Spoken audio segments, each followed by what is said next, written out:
Bueno, algunas informaciones del ámbito de la política. Ustedes saben, y de la justicia, ¿no? Ustedes saben que está fijado para el 22 de octubre la fecha de realización del juicio oral contra Sergio Freyses y Mario Edgar Zavala, los quienes eran ministro de la legalidad y viceministro de la legalidad, cuando se produjo aquel hecho escandaloso de la renuncia anticipada de los jueces.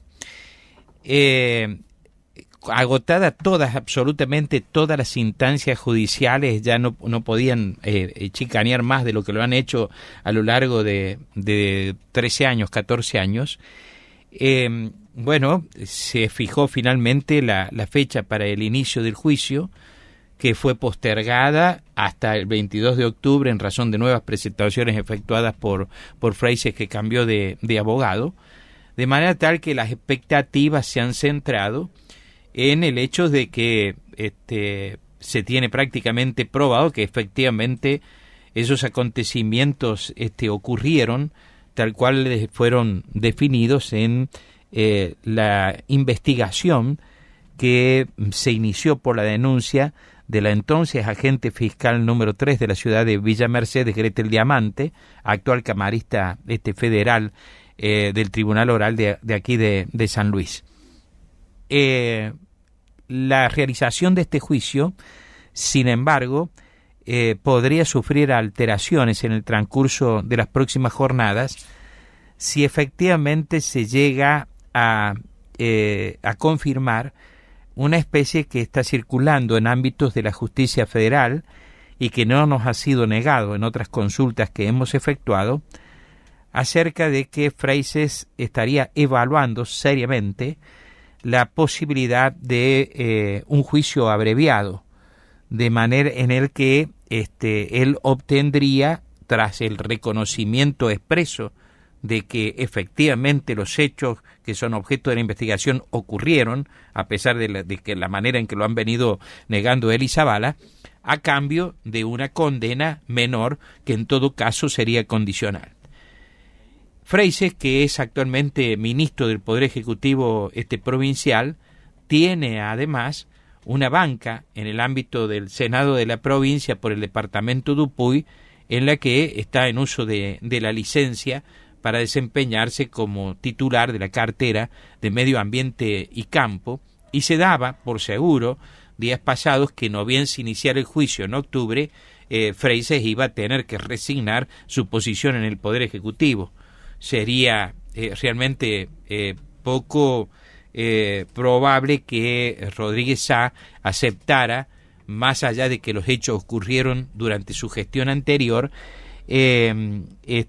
mantener en el cargo de ministro a quien paralelamente está siendo objeto del desarrollo de un juicio oral y público. Lo que se investiga es la renuncia anticipada de los jueces, que se dio en el año 2004 y 2005, cuando, bajo el argumento de buscar fortalecer el poder judicial,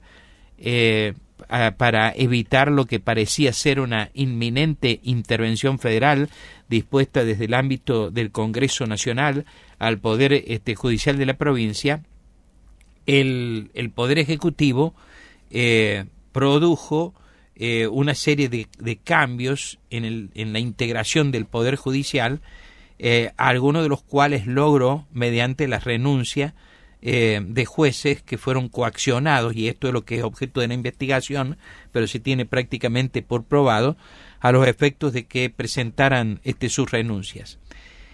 El tema ha adquirido actualidad nuevamente en los últimos tiempos,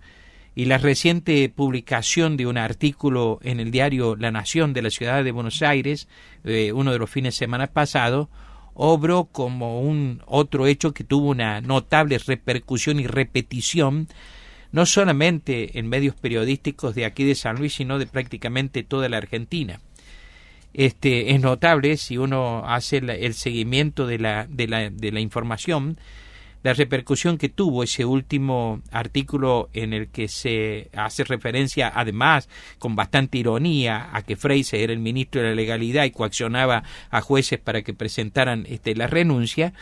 Les decía que ha tenido en diversos medios periodísticos de la Argentina, además escritos, además de que volvió a la televisión y que ha sido objeto de repetición en prácticamente, bueno, en una cantidad innumerable de radios. ¿Cómo se dieron los hechos?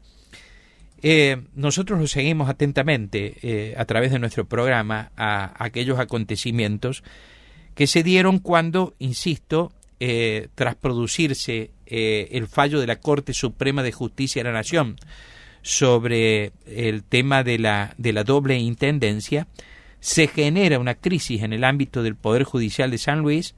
que estuvo además acompañado por unas huelgas de los trabajadores judiciales que pusieron la mirada sobre el funcionamiento del Poder Judicial de San Luis. Aquel fallo que vino a concluir con el tema de la doble intendencia en la ciudad de San Luis, tuvo esas repercusiones políticas. Y en el Congreso de la Nación, en la comisión que entonces presidía Cristina Fernández de Kirchner, senadora por Santa Cruz, y que integraban, entre otros, Jorge Pupo Agúndez, que presidía el bloque radical en el Senado, se comenzó a analizar la posibilidad de la intervención al Poder Judicial de la provincia. Y entre las denuncias que trató la comisión estuvo precisamente aquella que había promovido ante el Procurador General de la Nación la agente fiscal número 3 con asiento en la ciudad de Villa Mercedes, la doctora Gretel Diamante.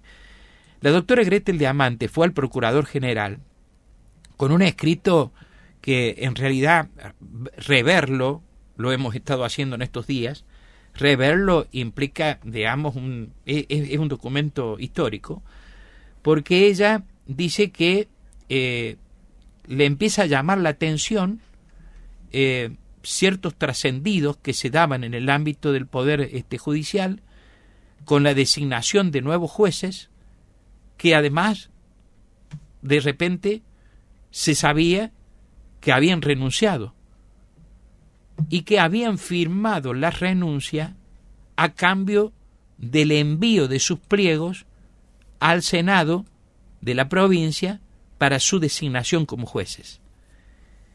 El procedimiento que está descrito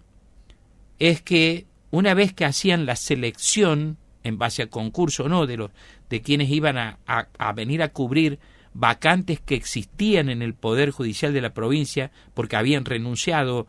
sus titulares, y además por la creación de nuevos cargos en el ámbito del Poder Judicial, a cambio, les decía, del envío del pliego para su designación, para su aprobación por el Senado y su designación por el Poder Ejecutivo, previamente debían firmar la renuncia. Esa renuncia, decían, no iban a usarse sino en determinadas circunstancias muy especiales. Y a esto se sumó un hecho que fue realmente determinante en esta cuestión. Entre quienes habían concursado y ganado para acceder a la justicia estaba la doctora Marina Silioto. Marina Silioto, que había sido una prestigiosa defensora de pobres ausentes en el ámbito de la justicia penal, había ganado el cargo de fiscal, de integrante de la Cámara Penal número 1, y en consecuencia pasó a integrarla junto con los doctores Carlos Salomón y Domingo Flores. Marina Silioto, al poco tiempo de ser designada como camarista, es citada al Ministerio de la Legalidad, y allí le dicen, entre Sergio Freyse y Mario Zavala, que promocione una denuncia que la tenían preparada ahí sobre el escritorio ante el jury de enjuiciamiento de los doctores Salomón y Domingo Flores, a los efectos de lograr con esto sacar determinados elementos del ámbito de la justicia que eran incómodos para el Poder Ejecutivo, pero además para dar una visión de renovación de la justicia de San Luis que evitara lo que parecía una inminente intervención federal. Marina Silioto les dice que si ellos están convencidos de que hay causales para el jury de enjuiciamiento, que produzcan ellos mismos las denuncias contra Flores y contra Salomón, porque ella no lo iba a hacer. Al rato le avisan que ha quedado afuera del Poder Judicial porque le han aceptado la renuncia que ella había firmado de manera anticipada. Cuanto esto trasciende, Silioto mantiene una reunión con la doctora Gretel Diamante. Así lo cuenta Diamante en la presentación que hace en la Procuración General de la Nación, porque eran amigas. Y entonces lo que hace ella, le pregunta si efectivamente eso había ocurrido, como lo había anticipado el ministro Freyses, anunciando también otras renuncias que no habían sido tales en la televisión, en el canal 13 de televisión de acá de San Luis, y Silioto entonces le narra lo que ha ocurrido. Gretel Diamante la impulsa a que efectivamente formalice las denuncias y evite salir del Poder Judicial, porque era admitir una intervención del Poder Ejecutivo sobre el Judicial que iba a ser tremendo. Y va con la denuncia a la Procuración General. Y también va al Congreso de la Nación. Incluso va Marina Silioto al Congreso de la Nación. Mientras tanto, Marina Silioto había recibido también en su casa la visita de la esposa de Freyses, Moreira, y de un dirigente político del sur de la provincia que habían ido a tratar de convencer de que retirara ciertas acusaciones que se le estaban formulando para evitar mayores inconvenientes. Lo cierto es que así se configura esta causa, que además tiene otros nombres y va a volver a ser un escándalo que no se va a evitar ni aun cuando Sergio Freyses pudiera llegar al juicio abreviado, porque en efecto acá están en juego una serie de nombres que continúan en el desempeño de la función judicial, sabiendo que en su momento cedieron a las presiones del Poder Ejecutivo y presentaron las renuncias o admitieron anormalidades tales. Y varios de esos aún siguen en el ámbito de la justicia provincial. Por ejemplo, en la causa se ventilan las situaciones del ex juez Humberto Agunde, ahora creo que está jubilado, pero él, que era camarista en Villa Mercedes,